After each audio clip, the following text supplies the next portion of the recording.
Hey fellas, how you doing?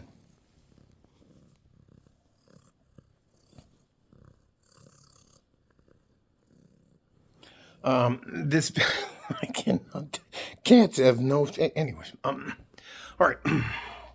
This video is as a man, you're going to have to fight. So why not learn how? No, jeez, I don't know why. Drive-bys. What I was told by the veterinarians I know is that when they do their tail like that, they want to be petted or they want some attention. So, um, and there's a reason for this video, and it has to do with the fact that it's shocking to me the amount of men out there who not only don't know how to fight, but are cowardly. And they're cowardly because they don't want to get hit. They don't want to feel pain. They don't want any discomfort in their lives. They will say or do anything to you to get out of that moment or two of pain. Now, a lot of times, I wish I could tell you I'm in there. I'm in the ring with these guys, the MMA gyms and the jiu-jitsu gyms, and I'm sparring with them and I'm teaching them stuff. No, I, I have to teach them stuff in a very plain setting. There are guys out there that they have fucking they have like rocks attached to the end of their arms, and they kick so hard. And I'm not doing that. But what happens a lot of times is a woman who's raising a boy or a man by herself doesn't understand rules that men have to live by. And I'm going to tell you, and I'm not saying this to be racial or anything, but I'm going to tell you the exact same thing that happened to me when I was in juvie as a young guy. It's called Raymond Hall, is the juvenile facility that I was in Tacoma, Washington. So let's just move on after that. I liked the fact that I was considered a gangster and had money and cars and women and all that kind of stuff. And I could not fight my way out of a wet paper bag. And in Tacoma, Washington, I get involved in an altercation. And not only did I get my ass beat, but I got the things I was moving from one place to another place taken from me. That's a bad that's a bad thing if you so anyways, all that to say this, there are so many young men that come into yesterday it was at Borderland Brawlers, and I'm telling you something, if you can box, if you can get out of the way of a punch that's coming at you, that's a very important skill to have as a man. And there are a base set of things.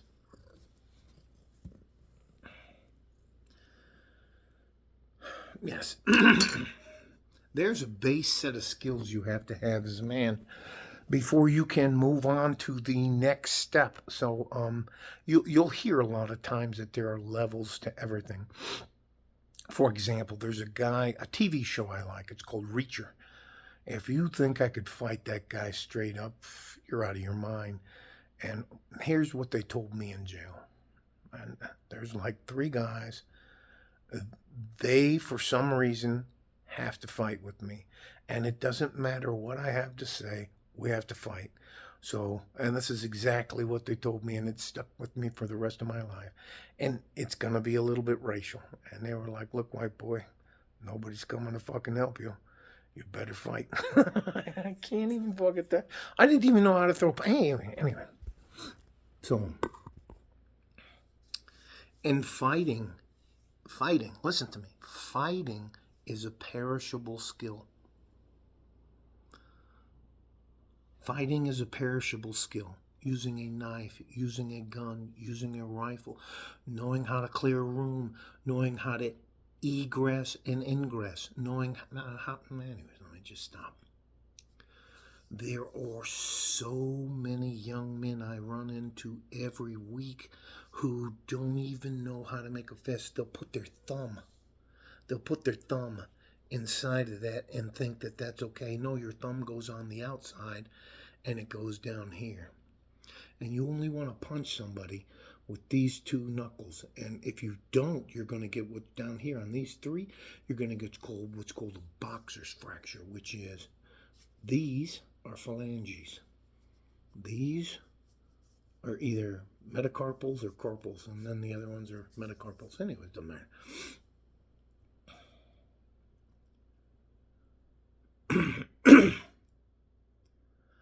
There were two 15-year-old boys. And I'm going to tell you a couple horror stories along the way just to try to emphasize my point. Emphasize my point if you can't fight back. There were a couple of young men came in. They're both 15, and I think they're at the top of their game. There may be the oldest guy was 5'6", the younger brother was 5'8", so. And they were very soft. And they were only there because their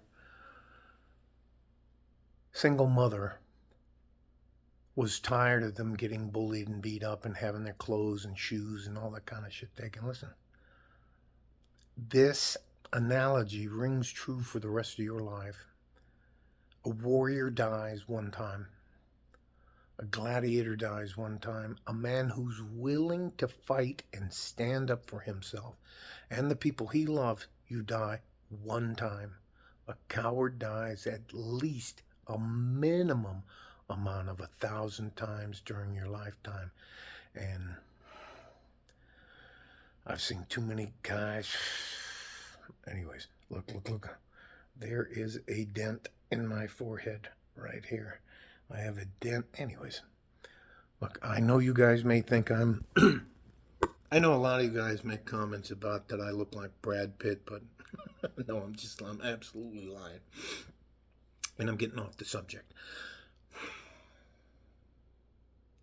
It's scary for somebody my age to find out that the guys that are coming up behind you, not all, and listen, you guys that are out there wrestling, you guys that are out there MMA, and you guys that are out there fighting, boxing, taekwondo, whatever you're doing, that's fantastic. My problem with a lot of this is, in my opinion, unless there's a referee, there's no fucking such thing as a fair fight. And even if you do have a referee, he better be good and he better be impartial, or it's not a fair fight. So here's the other thing. People bring weapons to fights. People will pick a chair up. He retired as a sergeant major, and I believe he's the guy that started the EOD cell in Delta Force. His name is...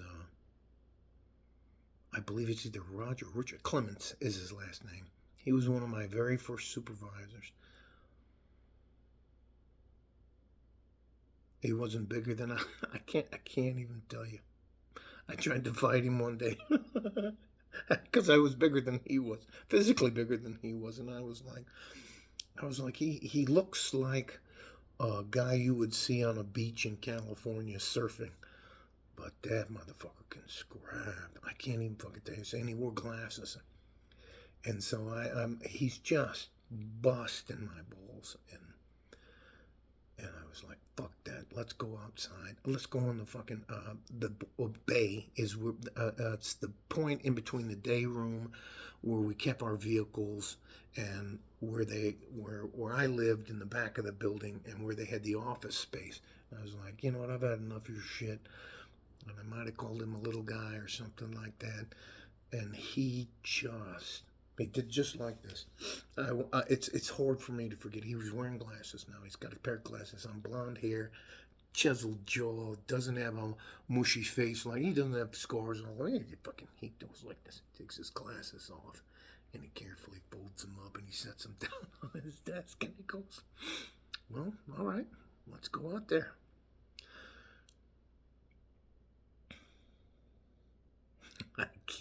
fucking tell you. I couldn't hit him.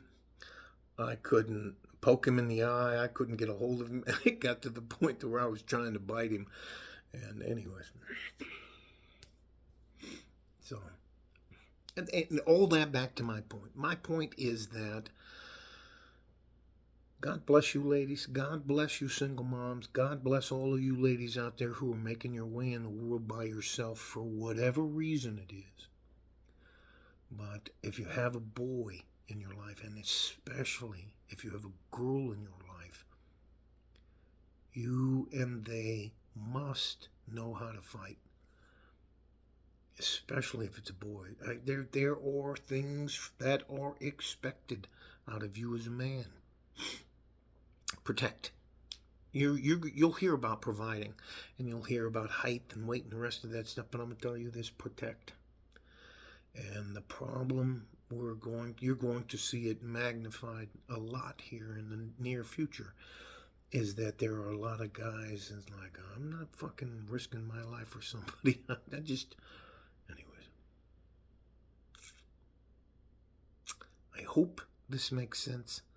And there are things that you got to understand as a young man. You're never going to get a break. There's never going to be somebody that just walks by, I like you. I'm going to make you rich for the rest of your life. That's not going to happen. And you need to be able to use weapons. This is called a fighting knife. It has a tanto blade at the thing, which means I can stick. It doesn't fucking matter. But you have to know how to hold the knife, all right? It's like this. Here's the blade. I'm wrapping my hand around it, right? And my thumb is going to stay up on this little groove right here on the back of the knife, all right? And this pointy end goes towards the guy you're trying to poke with. And now you can use it. If you pull a knife out and you do your hand, the hand you're not going to use, your non-dominant hand, goes up to protect your neck here. In Spanish, your cuello. You can lose a finger, you can lose a hand, you can lose an arm, or get stabbed in the leg or the butt or the back. Anyway, you get stabbed up here, you're done. Anyways, this is one of the grips. Okay, that knife goes in front of you, and it comes out in front of your hand. And if you don't want to fight, I'm a little upset. You don't want to be involved in the fight. If you can get this knife out and employ it like this, and stop, I don't want to hurt you. And you can just cut like that with them. You can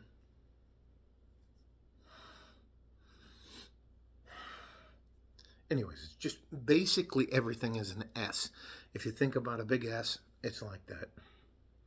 This comes up to guard your carotid arteries. There's an artery that runs underneath there's one of the wildest things they'll do to guys in prison, and I've seen it happen, is they catch a guy and they pull his arm up and then they stab him a bunch of times under there, and the guy just fucking bleeds out.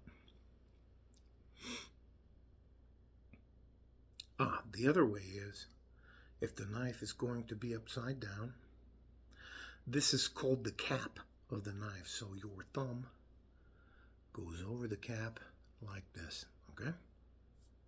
All right. And again, this comes out in front of you. This is probably the most powerful stab you have in using a knife, but you can also use it to cut across, up and down. Wait a minute. Up and down and across. And I promise you, if the guys aren't really serious and you whip it out and you have the knife like this in your hand up by your throat and you do like that a couple times, you're not going to have any problems. And here, I'm going to tell you something I think you should be able to do. I think it's okay for you to fight and lose. Now, I'm going to tell you that again. It's okay for you to lose a fight. But it's not okay for you not to be willing to fight back. Maybe that'll be the title. You have to be willing to fight back. When I started, when I moved here in 2016, about 70 to 80% of the people that came into the MMA gyms or the boxing gyms or wanted to learn how to shoot a weapon or that were usually women who had been assaulted. And now I would say it's almost inverse. It's maybe at best 50-50. And that is because far too many young men have been effeminized. And to see a 15-year, I don't know what kind of clothes you guys are wearing now, but listen, let me just stop. That's my personal opinion. I was going to throw my personal opinion in. Being able to protect is one of the most important things you can do as a man. If not for anything else, but to protect you and the things you have and the things you want to keep. You must know how to throw a punch. This is not how you hold a fist. That's how you hold a fist. Those are the two knuckles you want to hit somebody with. You want to hit them in the temple. You want to hit them behind the ear. You want to hit them down here on the jaw. Or you want to hit them in the very sweet spot, which is right. Hey, I'm getting too carried away. Love you guys. And it is, you know what I think every man should have to do? I think he should have to go out into the country and live with a family, despite no matter what race or ethnic background they are, and live with a farming family or a family that has moral values, and live with them. And you will understand quickly. A lot of our lives as men is about respect.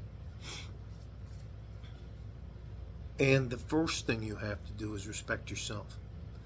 And that means you have to fight back. You have to check people. You have to say, what are you trying to say? Am I the butt of your joke? And names. Damn it. I hope this makes sense. And this is a very long video, but I'm seeing I have more young men to coach than I do women, and this is the first time in my life that that's ever happened. And to me, it's not a good sign. All right. Love you guys. Stay safe and healthy. Take care of each other if you can. And if you can't, you have to take care of yourself. And yes, that means sometimes you're going to have to stand up for yourself. Even if you think you're going to lose, you have to fight back. That's my opinion. All right. Like a fort in a G-string from West Texas, El Paso. I'm out of here.